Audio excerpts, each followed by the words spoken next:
Hello everyone. स्वागत है आप सभी का आपके अपने YouTube channel unique GK by Arvind में। अगर आपने अभी तक इस चैनल को लाइक शेयर एंड सब्सक्राइब नहीं किया तो please like share and subscribe ज़रूर कीजिए। तो आज हम आपके लिए लेकर आए हैं एक गीत दिन जल्दी जल्दी ढलता है, जिसके कवि हैं हरिवंश राय बच्चन जी। आइए शुरू करते हैं आज अपनी कविता कवि परिचय के साथ। हमारी जो पहली कविता एक गीत है दिन जल्दी जल्दी ढलता है, उसके कवि हरिवंश राय बच्चन हैं। बहुत ही प्रसिद्ध रचनाकार रहे हैं।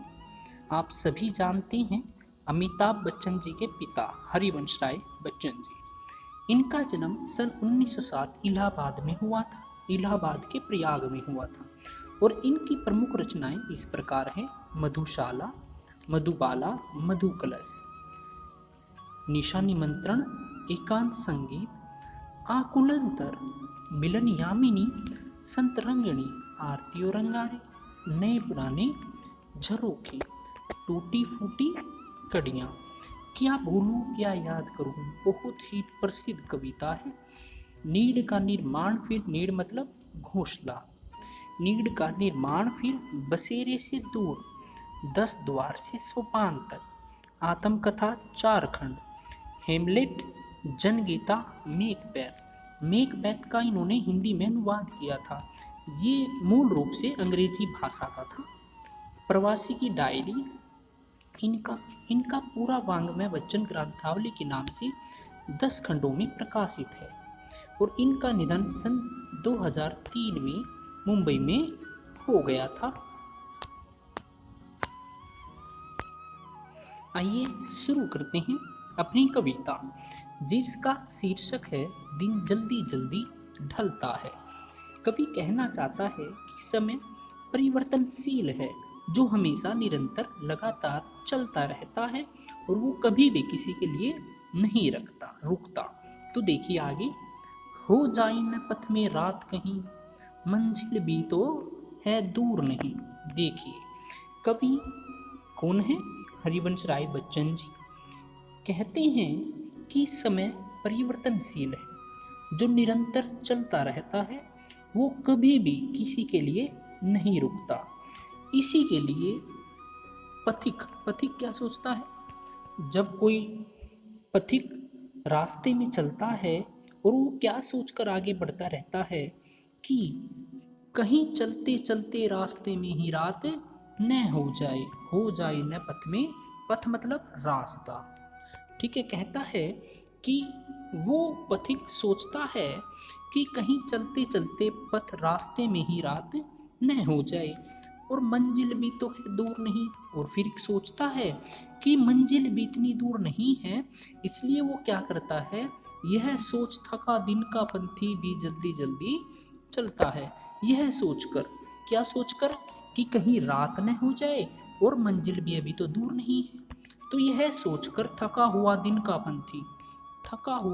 पंथी अर्थात जो पूरा दिन मेहनत करके काम करके थक जाता है, राही, पंथी का मतलब क्या होता है? राही या पथिक या राहगीर या चलने वाला रास्ते पर, वो क्या सोचता है कि दिन ढलने वाला है और मंजिल भी इतनी दूर नहीं है, इसलिए वो क्या करता है, वो अपने पैर अपनी मंजिल की तरफ जल्दी जल्दी बढ़ाने लग जाता है। दिन जल्दी जल्दी ढलता है और जो समय है वो जल्दी जल्दी बीत रहा है। आगे देखिए, बच्चे प्रत्याशा में होंगे। प्रत्याशा क्या होता है? आशा। बच्चे प्रत्याशा में होंगे, नीड़ों से झांक रही होंगे। नीड़ मैं बताया था अभी, नीड़ का मतलब घोंसला। देखिए इन पंक्तियों में कवि क्या कहता है कि अपने जीवन मार्ग पर चलते हुए पक्षी भी अपनी मंजिल की तरफ बढ़ते हैं, उसकी ओर अग्रसर रहते हैं। इस मार्ग पर बढ़ते हुए कई बार क्या होता है, पक्षियों को भी अपने बच्चों की याद आ जाती है।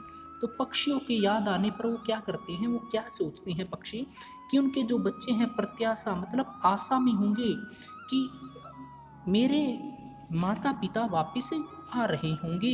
वे इसी आशा में नीड़ों से झांक रहे होंगे।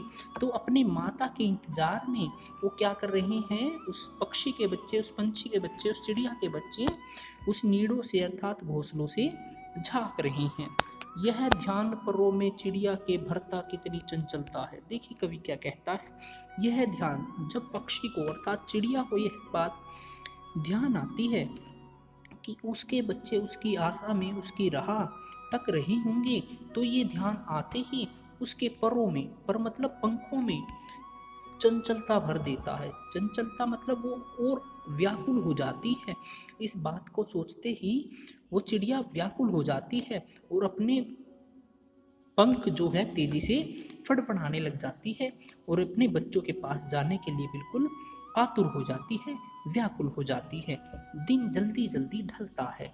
कवि कहता है कि समय किसी के लिए नहीं रुकता, वो दूसरों के लिए कभी भी किसी का इंतजार नहीं करता और वो अपनी निरंतर गतिशीलता से बढ़ रहा है, वो चल रहा है। अब आगे देखिए, कवि कहता है मुझसे मिलने को कौन विकल। विकल का मतलब क्या होता है, व्याकुल। क्या है, व्याकुल। तो कवि अब अपने बारे में बात कर रहा है कि मैं भी अपने पथ पर, अपने रास्ते पर, अपनी मंजिल की तरफ आगे बढ़ रहा हूँ, परंतु मुझसे मिलने को कौन विकल है, अर्थात मुझसे मिलने के लिए तो कोई व्याकुल ही नहीं है, अर्थात मेरा तो इस दुनिया में कोई नहीं है। मैं हूँ किसके हित चंचल। हित का मतलब किसके लिए, चंचल व्याकुल। कहता है कि मैं किसके लिए इतना व्याकुल हो रहा हूँ। यह प्रश्न शिथिल करता पद को, शिथिल मतलब रोक देना, सुस्त कर देना, मंदा कर देना, धीमा कर देना। पद मतलब पैरों को, उर मतलब हृदय में, विहलता, विहलता मतलब व्याकुलता। देखिए कवि क्या कहता है इन पंक्तियों में, जब मैं यही बात सोचता हूँ कि मैं किसके लिए इतना व्याकुल हो रहा हूँ, तो यही प्रश्न शिथिल कर देता पद को। यही जो प्रश्न जब मेरे मन में आता है तो ये मेरे पैरों को शिथिल मंद कर देता है, धीमा कर देता है और भरता उर में, और उर में मतलब हृदय में भर देता है विहलता, व्याकुलता। और यही प्रश्न मेरे हृदय में भी व्याकुलता भर देता है। फिर दिन जल्दी जल्दी ढलता है। कवि कहता है कि दिन अत्यंत शीघ्रता से व्यतीत हो रहा है, समय गुजर